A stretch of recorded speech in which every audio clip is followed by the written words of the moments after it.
Hi, this is Matt Archambault with DrawingTutorialsOnline.com, and I'd like to do a quick tip of the week for you. Here we are, October 29th already. It's getting much colder out there. I want to talk about surface planes with you, and I don't necessarily want this quick tip of the week is going to. I'm going to also introduce a book that I really think that you should have in your library. But before we introduce the book, I just want to go over with you how I'm thinking when I'm doing this drawing. Now, this is a long drawing that I'm doing for the members of my website. And, I'm going to break it down for them, and I'm going to give them a homework assignment. But in the meantime, let me break it down for you here. So now I've got this quick piece of paper that I drew on, and I want to show you how I'm thinking, not necessarily physically doing this technique of surface planes when I'm drawing the final, but a little bit more how I'm thinking. So now if we look at this lower leg over here, basically what I'm really thinking about is that this part of the leg is just a true cylinder, okay? And this is a little bit more cylindrical, a little bit more cylindrical, a little bit more cylindrical. And then all of a sudden down over here near the ankle area, we start to morph into a box, okay? So if I, start to put some light and shade over here, this part of her ankle is totally a box, okay? But I'm not going to draw it like a box. I'm going to really think about doing all my soft tones and drawing my own style, but I'm going to think this way. So now, if I even come on down over here to her calf muscle, I see that that is really starting to become like a ball. And if I, what I'm basically talking about here is surface planes, cylinders, and spheres, the form of the object. And, light is hitting the form, and I'm looking at my photo reference, which I don't have in this particular tip of the week. So now let's say this is a ball shape or cylindrical shape of her calf muscle. So now what I'm going to do is I'm going to start to think about how is the light hitting this, and this is just going to roll underneath. Okay, so then when I look at this knee area, it's really more of a box up here. So this, when you draw the physical box in, it kind of just destroys your drawing. And I do physically make my students do this, and they hate me for it, but it's a good exercise to go through. So this is totally box like her knee. And now if I just kind of like shade that, you can see that it's kind of mimicking that a little bit on the drawing.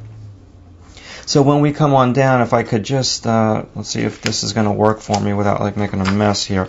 Okay, not bad. That wasn't too bad. If I come on down now and I look at this part of her leg, this part of her leg is more of like a cylinder. And even down near like her hip butt area, it becomes more of a ball. These adductors just kind of like roll out, and this just becomes more ball-like.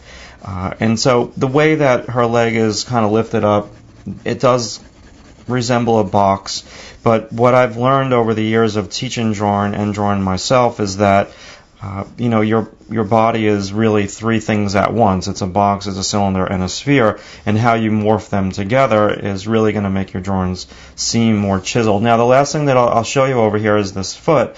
So if we go over to this foot now, it really has some really kind of cool surface planes to it. So what you want to think about with these surface planes is that you are creating a suit of armor of steel, and you're kind of putting it on top of the figure, and how would light be hitting those plates of steel? So that would be like one plate, and then we've got the side plane of this foot. I'm oversimplifying this for you.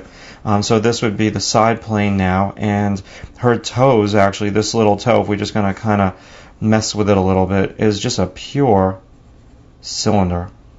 Okay, so again, I wouldn't per se draw this way when I'm doing a finished drawing like this is a finished drawing, but I am so thinking this way, and I really think about this stuff a lot, surface planes. And if your drawing is flat and you're kind of just working the contour, you want to pick up this book. Go to the bookstore. This is going to run you like maybe, I don't know, $12. It's in every Barnes & Nobles out there.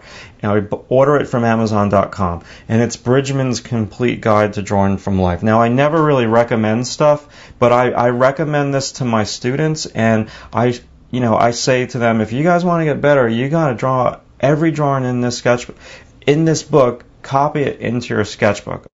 Now, he's not the end-all and be-all. This is just one part to me of your drawing skills that you want to master, and he's a master at doing surface planes. Once again, it's Bridgman, no E at the end of the G, and one N.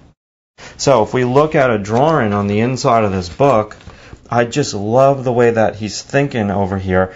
And look at his shoulder. This is just like really awesome how he's thinking about surface planes, a little bit more of a box. Look at his head very primitively, how he's thinking. The rib cage area and the lat just becomes more of like a cylindrical shape. These abs even, look at how they're so boxy, and his hip is really boxy.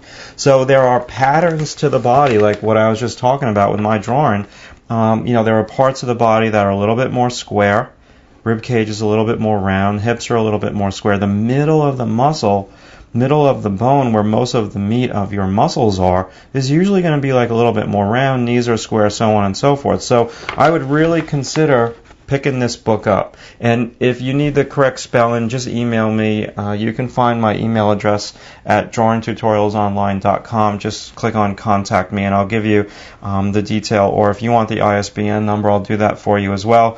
So again, just going back to this, if you're interested in these types of drawings and these types of tutorials, check out drawingtutorialsonline.com. It's pretty much a no-brainer for $7.95 a month.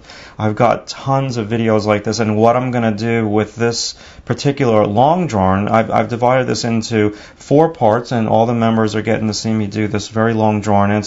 It's close to already, it'll probably be like 4 hours of video, maybe even 4.5. A video of me doing this long drawing, and then I'm going to create a homework assignment to give to all the members. And then lastly, what I'm going to do for the members is I'm going to digitally paint on top of this in Photoshop, which is going to be a lot of fun. All right, we're pushing our time limits on this drawing tip of the week. Thanks for watching.